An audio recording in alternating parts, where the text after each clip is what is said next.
Alex, I've spent 30 years convincing wood and metal to do what I want. They're stubborn, but they're predictable. You cut a board, it stays cut. You weld a seam, it's fused.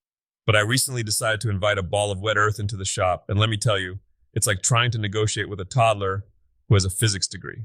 I noticed. Is that why there's a new abstract art splash pattern on the back of your drill press? It looks like a mud fight broke out while I was gone. That's evidence of my first encounter with a pottery wheel. I thought, how hard can it be? It's just centering. Well, it turns out if you're off by a hair, that clay has a mind of its own. It'll climb up your arm and decorate your ceiling before you can even say, oops.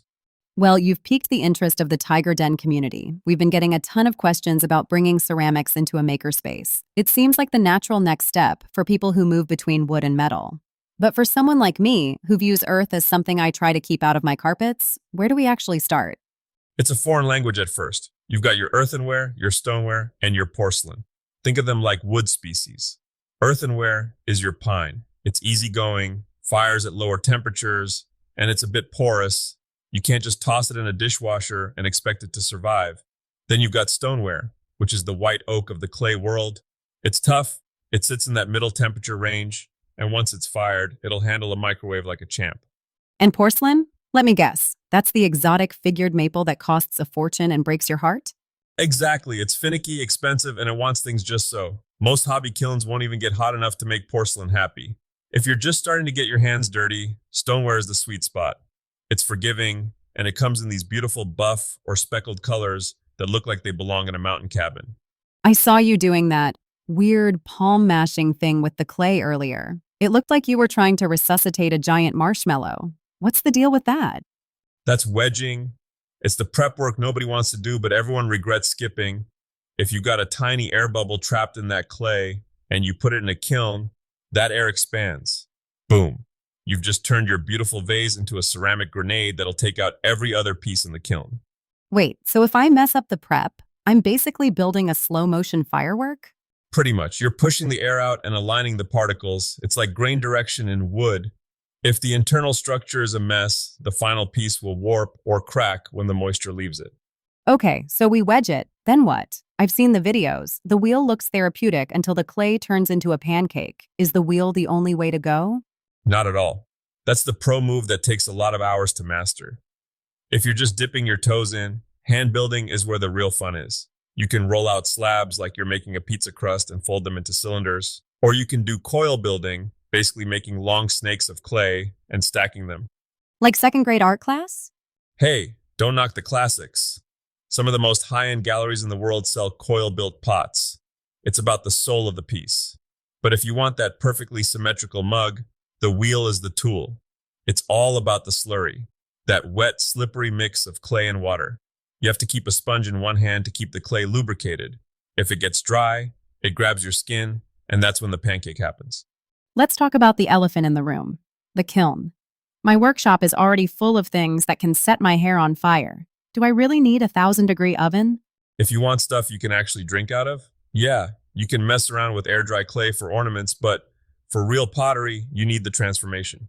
I picked up a used kiln sitter model for about $150. It's small enough to plug into a standard outlet, which is a massive win for a home shop. 150? That's cheaper than my last cordless drill. Well, mine was a find. You just have to look for something that's been sitting in a garage. Most people buy them with big dreams and then realize that pottery involves getting mud on their shoes. But here's the thing. Firing is 2 stages. First, you do the bisque fire. That turns the clay into a ceramic stone that's still porous enough to soak up glaze. And the glaze is the magic part, right? That's where you get those deep blues and earthy browns I'm seeing on your desk? It's the most stressful chemistry project you'll ever love. You dip the piece in what looks like gray milk, and you have no idea if it's going to come out looking like a sapphire or a puddle of mud. It depends on the temperature, the thickness, even the humidity that day. So basically, it's a gambling addiction for makers. It really is. You open that kiln door like it's Christmas morning, hoping you didn't accidentally fuse your mug to the shelf. Did you fuse a mug to the shelf? Sir, twice. I neglected to leave a wax resist at the bottom. Glaze is essentially liquid glass. If it runs down the side and touches the kiln shelf, it's a permanent marriage. I had to use a hammer and a prayer to get it off. I ended up with a very artistic-looking ceramic shrapnel. Okay, let's get practical for a minute. If someone is listening and they have a small workbench in their garage, what's the first real project you'd suggest? Start with a simple bowl. It teaches you the basics of opening up the clay and pulling the walls. You don't have to worry about handles yet. Handles are a whole different level of torture. Just aim for a consistent thickness. If the bottom is an inch thick and the rim is paper thin, it's going to crack while drying like a desert floor. And what about the tools? I've seen those kits with the wire cutters and the wooden ribs. Do I need the fancy stuff? You can do almost everything with a sponge, a piece of wire, and your fingers.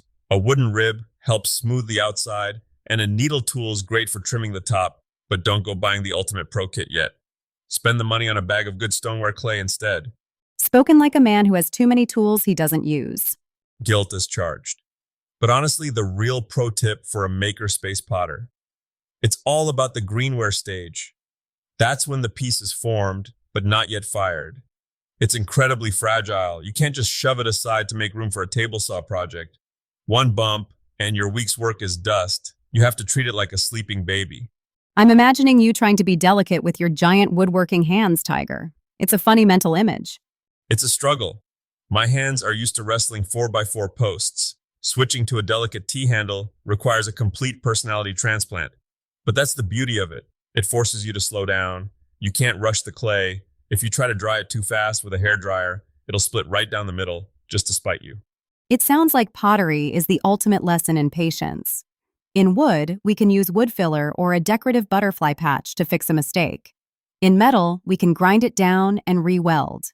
In clay, If it fails, you just toss it back in the bucket, add some water, and it becomes a ball of mud again. There's something beautiful about that. No waste, just a total reset. for all your complaining about the mud toddler, you seem pretty attached to that mug. It's crooked, the glaze is a bit patchy on one side, and the handle fits exactly one of my fingers. But it's mine. I dug this possibility out of a gray lump of dirt. And that's the heart of it, isn't it? Whether it's sparks, sawdust, or slip. We just want to make something that wasn't there before. Exactly. So, for everyone out there in the Tiger Den, don't be afraid of the mud. It's messy, it's unpredictable, and it might just teach you more about your own patience than any table saw ever could. Give it a shot.